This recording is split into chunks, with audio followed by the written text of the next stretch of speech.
Hey, salut tout le monde, ici Ultime Venom et aujourd'hui on se retrouve pour une nouvelle vidéo, la troisième sur le top 100 des meilleurs joueurs sur FIFA 18. Et ESPN nous a dévoilé de la 60e à la 41e position du top 100. Avant que la vidéo commence, je tiens à m'excuser peut-être pour la qualité du micro. Il y a peut-être un peu de vent parce que là je suis sur ma terrasse dehors, bon, pour enregistrer, donc je fais ce que je peux, on va dire. Donc on va tout de suite commencer avec le premier joueur de cette liste, c'est celui de David Luiz, qui avait une note de 84 sur FIFA 17. David Luiz qui obtient donc une note de 86, regardez ses stats, 70 de vitesse, 84 de défense, 81 de physique, c'est beaucoup en vitesse quand même, c'est assez suffisant. Il a l'air vraiment plutôt cheaté, il est assez complet et surtout il est grand et il peut être très intéressant même au milieu de terrain. Ensuite nous avons Sergio Busquets qui a perdu, il me semble, un de général, il était à 87. Donc là Busquets, on va dire à l'image un peu du Barça cette saison, c'était pas forcément exceptionnel, donc il a perdu un point de la note générale. Donc Busquets pas très utilisable dans le sens où il a 86, sa meilleure note c'est 82, donc c'est un peu incompréhensible cette note de général, je trouve. Ensuite nous avons Rames qui est parti en prêt du Real au Bayern, donc Rames qui perd un point de général, c'était à 87, donc il est surtout à 86, mais bon, ses stats sont quand même toujours exceptionnels. Moi j'ai bien aimé Rames au début du jeu, cadre de geste technique c'est toujours intéressant, donc je pense que si je pars sur une Bundes, ce sera ma priorité au milieu de terrain. Ensuite nous avons Toby Alderweireld, c'est bon, j'ai dit du premier coup. L'an dernier il avait une note de 85, donc là une petite carte up en plus pour lui qui monte du coup à 86 pour le 18. Donc 87 de défense, 80 de physique c'est beaucoup, mais 66 de vitesse c'est pas assez pour ma part. Ensuite nous avons Karim Benzema, l'attaquant non sélectionné avec l'équipe de France du Real Madrid, perd un point de général. Voilà, il passe de 87 à 86, mais après il a quand même des stats plutôt intéressantes. Peut-être en physique je l'aurais mis un peu plus, mais bon, voilà, il y a quand même une belle carte. En plus c'est 4 de geste technique, c'est bien pour une Liga. Ensuite nous avons Cesc Fabregas qui garde la même note que l'an dernier, 86.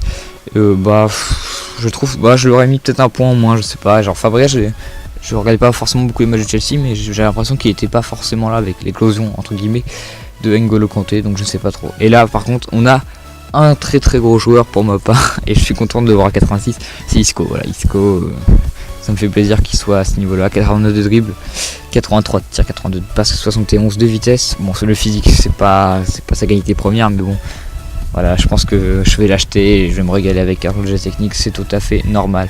Ensuite nous avons Harry Kane, l'attaquant anglais, qui était à 84 puis up à 85 si je dis pas de bêtises, et donc là il monte encore à 86. Donc Kane, voilà, très belle carte moi je trouve. Il a tout, il a le tir, il a la vitesse suffisante entre guillemets, le physique et les dribbles avec moins 3 étoiles, c'est peut-être juste on va dire son point faible dans FIFA. Ensuite nous avons Alexandro, le latéral de la Juve, qui avait une note de 84, donc là ils l'ont mis à 86. Voilà, il prend en plus 2 Alexandro. Après il a quand même une sacrée carte, regardez, vitesse, dribble, défense et physique, même passe, c'est quand même très complet pour un défenseur gauche. Ensuite nous avons Philippe Coutinho, le joueur de Liverpool qui n'a pas pu signer au Barça cet été. Il était à 85 puis un up à 86, ils ont gardé cette note pour le 18. Donc il y a quand même des stats intéressants, peut-être pour la vitesse quand tu es sur le côté, peut-être un peu plus. J'aurais préféré peut-être le voir en MOC, bon c'est peut-être pas son poste à Liverpool, mais en tout cas sa carte aurait été déjà plus intéressante et plus utilisable entre guillemets. Ensuite nous avons le Ninja Raja Nainggolan qui était à 84 puis un up à 85, et là il en reprend encore un à 86. Très complet, regardez, il est Gullit King carrément, quasiment 80 partout. Après ce qui pêche c'est peut-être un petit peu, et là il est 3 toiles de geste technique, il a pas les 4, c'est un peu dommage. Ensuite nous avons Dries Mertens qui avait un 83 puis un 85, et là il a un 86. Mertens qui a fait une excellente saison sous les couleurs du Napoli. Voilà, 90 de vitesse, 89 de dribble, 82 de tir, 79 de passe. Bon après le physique c'est pas forcément sa qualité aussi, mais bon là il a eu un changement de poste, donc là il se retrouve AT. Je me sens que l'an dernier il était AG, donc sur le côté gauche, donc là il va être dans l'axe. Et je pense que en MOC je pense qu'il peut être très sympathique. Et ensuite pour ma part je pense qu'on a le joueur le plus cheaté qui est de première ligue cette année, c'est Lukaku, Lukaku qui avait 84, qui a signé à Manchester United en provenance d'Everton pour 85 millions. c'est énorme. Lukaku donc qui a 86 général, regardez ses stats, hein, mais c'est heureusement qu'il a pas les 4 balles parce que vraiment là il serait instoppable. Mais regardez 83 de vitesse, 85, je suis sûr c'est frappe de loin ou sa puissance de tir ça doit dépasser les 92 facilement je pense. Pour moi il va être un peu le bourreau de ce FIFA 18. Ensuite nous avons Thomas Müller qui perd un de général. Bah, je pense que c'est mérité dans le sens où il a plus le même rendement au Bayern qu'il y a quelques années. Ouais, c'est un petit peu dommage pour Thomas Müller. C'est un joueur que j'aime pas forcément, mais il a quand même été très important au Bayern il fut un temps. C'est vrai que cette saison ça a été beaucoup plus compliqué pour lui. Ensuite nous avons Samir Handanovic, oui c'est bien ça. Handanovic qui est donc à 87 général, qui garde ses stats, mais moi il y a un truc un petit peu qui me chagrine entre guillemets.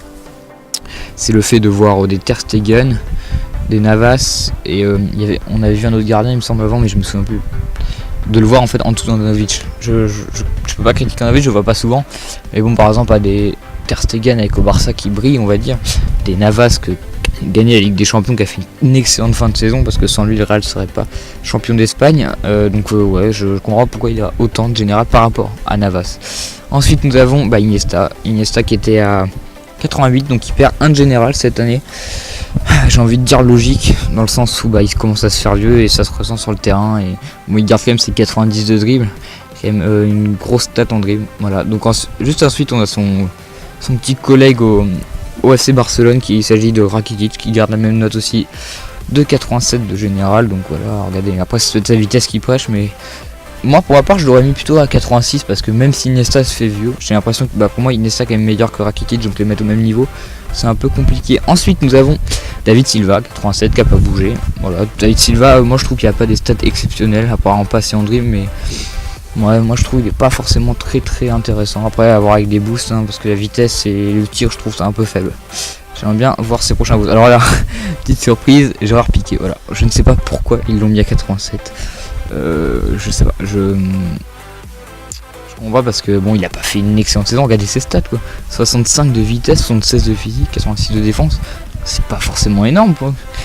Pour un défenseur central, après 86 de défense c'est beaucoup mais il y a 87 de général quoi, on attend peut-être un peu plus quand même de lui donc je m'en vais. Et là on va finir avec le dernier joueur de cette liste, il s'agit de Marek Hamšík qui était à 85 l'an dernier, donc là il prend plus de cette année, après c'est logique il a fait une grosse saison avec le Napoli, voilà regardez sa stat, très complet, rien à dire, 5 étoiles de mauvais pied, ça va être pas mal pour les frappes de loin, donc comme ça on va pas se casser la tête à se remettre sur son pied droit, et donc on pourra tirer un peu de n'importe quel angle entre guillemets. Donc voilà c'est déjà la fin de ce top 100 épisode 3 de la 60e à la 41e position. Donc j'espère que cette petite présentation vous aura plu et je pense que l'épisode 4 sortira sans doute après-demain. On va être un petit peu en retard et le dernier épisode sortira je pense le jour le lendemain du 4e épisode, donc on verra bien. En tout cas j'ai hâte qu'il dévoile le top 20 des meilleurs joueurs, on va voir un peu les notes un peu de Neymar, de Messi, de Ronaldo, des Suarez ça, et des Lewandowski. Moi j'aimerais voir un Lewandowski vers les 91 donc on verra bien. Donc quoi qu'il en soit c'est déjà la fin de cette vidéo, j'espère qu'elle vous aura plu. N'oubliez pas pour qu'on soit référencé, lâchez le petit like, partagez la vidéo, on vient de débuter, c'est normal qu'on touche pas pour l'instant à un gros public. Moi je pense que j'ai tout dit et bien je vais vous laisser, allez tchuss.